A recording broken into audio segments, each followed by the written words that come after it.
Om Swastiastu. Salam, Assalamualaikum warahmatullahi wabarakatuh. Di sini saya akan membuat video untuk tugas PLP 1 karena kemarin saya tidak mengikuti rapat di Zoom meeting karena ada kendala jaringan. Di sini sebelum saya memulai video, saya mau memperkenalkan nama saya. Nama saya Febrianus Bau, NIM 1815071032 dari Prodi Pendidikan Teknik Mesin, Fakultas Teknik dan Kejuruan, Universitas Pendidikan Ganesha. Di sini saya akan menjelaskan tentang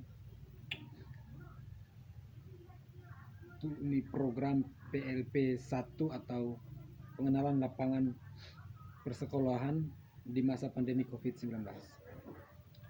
Yang pertama, pengertian PLP itu sendiri.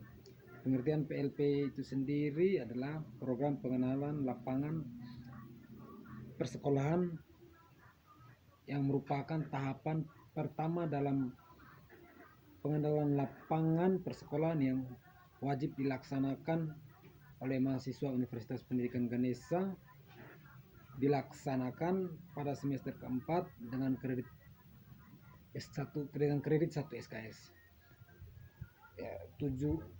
Yang berikut tujuan PLP sendiri bertujuan agar mahasiswa memiliki landasan jati diri pendidik dan memiliki kompetisi akademik yang mantap.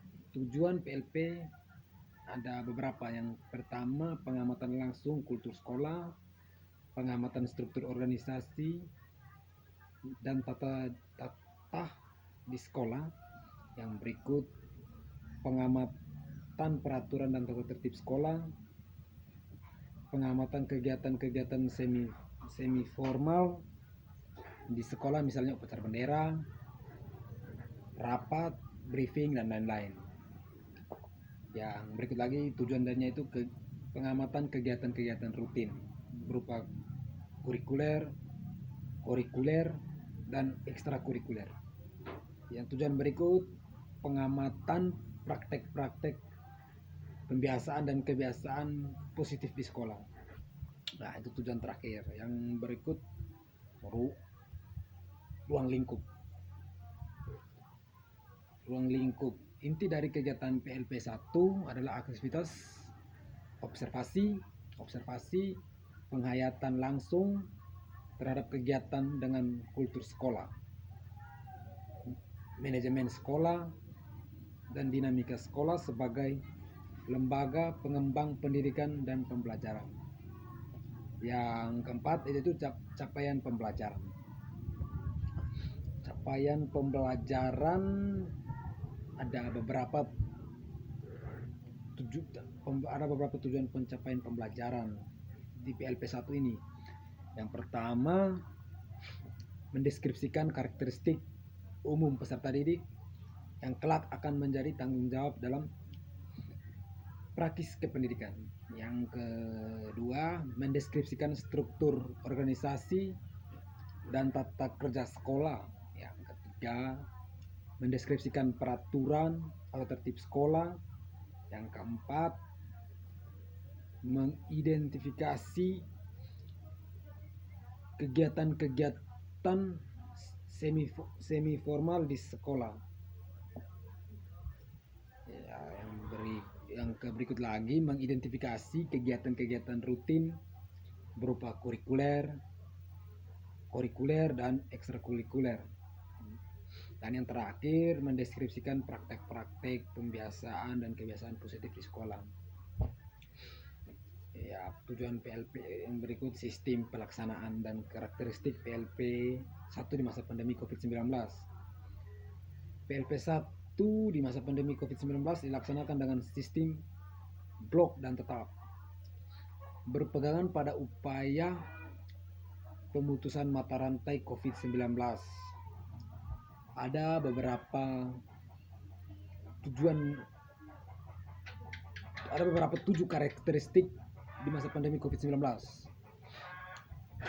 Yang pertama, PLP di masa pandemi COVID-19 merupakan upaya Undiksa untuk menyelenggarakan program PLP 1 dengan mempertimbangkan upaya pemutusan mata rantai COVID-19.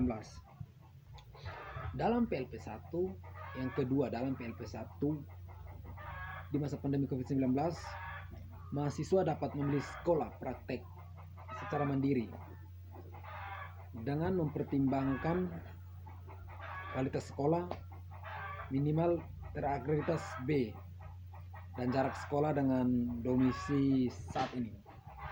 Yang ketiga,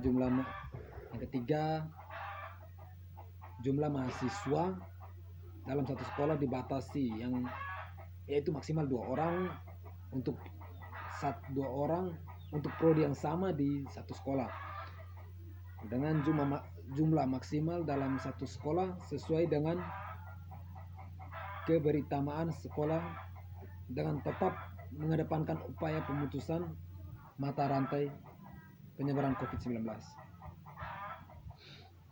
Yang keempat, PLP 1 di sekolah mitra berlangsung selama 2 minggu dengan durasi waktu 3,5 jam atau 3,5 jam per hari. Sebelum melaksanakan praktek, mahasiswa mengikuti pembelajaran dari pusat PLP LPPM Undiksa. Yang kelima, pembimbingan dari dosen pembimbing berlangsung secara online dengan memanfaatkan fitur chatting yang ada pada sistem PPL dan atau menggunakan media komunikasi yang lainnya. Yang keenam, monitoring dilaksanakan secara online melalui sistem PPL. Yang ketujuh, di akhir kegiatan setelah mahasiswa mengunggah tagihan selama pelaksanaan, mahasiswa mengikuti ujian lisan dari dosen pembimbing dalam termin waktu yang ditentukan. Yang berikut persyaratan PLP 1. Yang pertama, mahasiswa peserta PLP 1 harus memenuhi persyaratan sebagai berikut. Yang pertama, aktif sebagai mahasiswa program sarjana pendidikan berjalan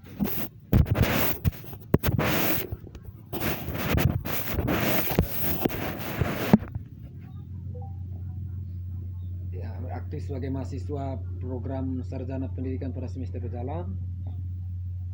Yang berikut, telah mengisi kartu rencana studi pada semester berjalan dengan mencantumkan PLP 1 sebagai salah satu rencana studi yang akan dilakukan. Yang ketiga, telah lulus atau sedang menempuh kelompok mata kuliah dasar kependidikan MKDK. Yang keempat, telah mengumpulkan beban studi minimal 40 SKS. Persyaratan yang berikut, dosen pembimbing PLP 1 harus memenuhi persyaratannya sebagai ada beberapa persyaratan. Yang pertama, berkualifikasi akademik paling rendah magister atau magister terapan dan berlatar belakang sesuai dengan bidang keilmuan dan atau keahlian yang diampu. Persyaratan kedua dari dosen pembimbing, dosen yang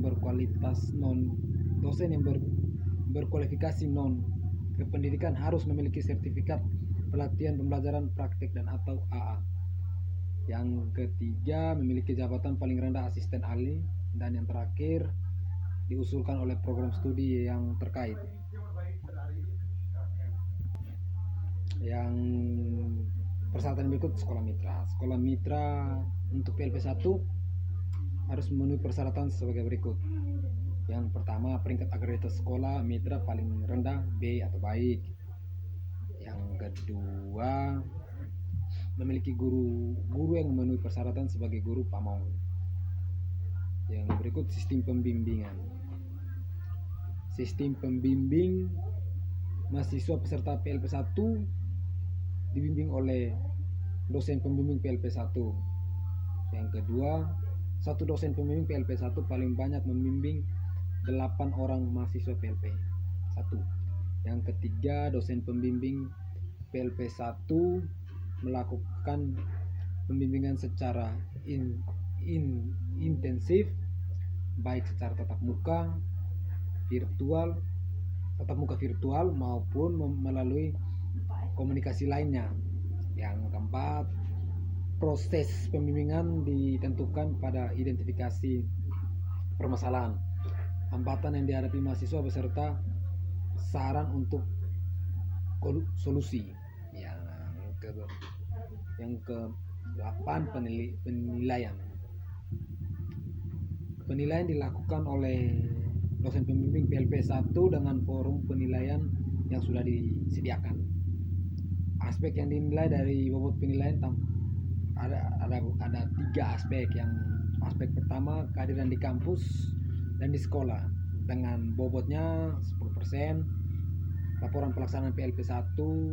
Komponen penilaian kedua itu laporan pelaksanaan PLP 1 dengan bobot 50%. Komponen penilaian yang ketiga, ujian lisan oleh dosen pembimbing PLP 1 dengan bobot 40%. Batas lulus maksimal, batas lulus paling rendah B untuk kelulusan PLP 1. Ya, hanya itu saja yang dapat. Ya, terima kasih. Hanya itu saja yang dapat saya sampaikan dalam video ini. Mungkin masih ada yang kurang, saya minta maaf. Sebelumnya terima kasih. Sebelum saya mengakhiri video, saya mau mengucapkan terima kasih. Om Swastiastu. Salam. Assalamualaikum warahmatullahi wabarakatuh. Terima kasih semua.